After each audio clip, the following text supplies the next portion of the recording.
ওরে রাহাত, কালকে হাট বসবে, তোকে কিছু জিনিস আনতে হবে। কি আনবো বাবা?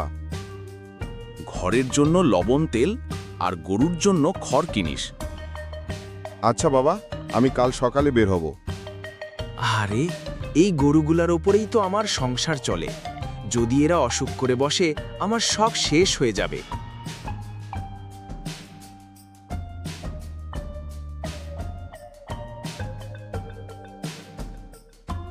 ও সাইদ ভাই, হাটে যাচ্ছেন নাকি?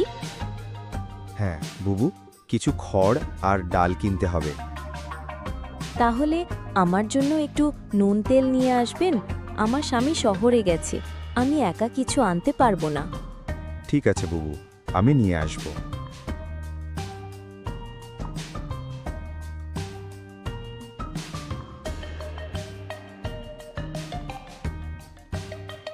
হায় হায়, এত দাম! এই দামে কিনলে তো সংসার চালানোই মুশকিল হয়ে যাবে। বাবা, চাইলে আমার কাছ থেকে অল্প দামে পাবি, তবে একটা শর্ত আছে। কেমন শর্ত? আজ রাতে পুকুর ঘাটে আসবি, আমি জিনিস দিব, তবে একটা কাজ করতে হবে। লোকটা চিন্তায় পড়ে যায়, কিন্তু রাতে সেখানে আর যায় না। বাজারে সব জিনিসের দাম বেড়ে গেছে। আমরা যদি সবাই মিলে একসাথে কিনি তাহলে দাম কম পড়বে। তাই নাকি? একসাথে গেলে তো সত্যিই সস্তা হবে।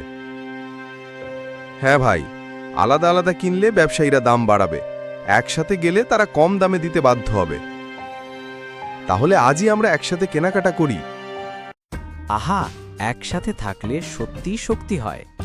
হ্যাঁ ভাই, তাই তো বলা হয়, ঐক্যে বল, বিভক্তিতে সর্বনাশ।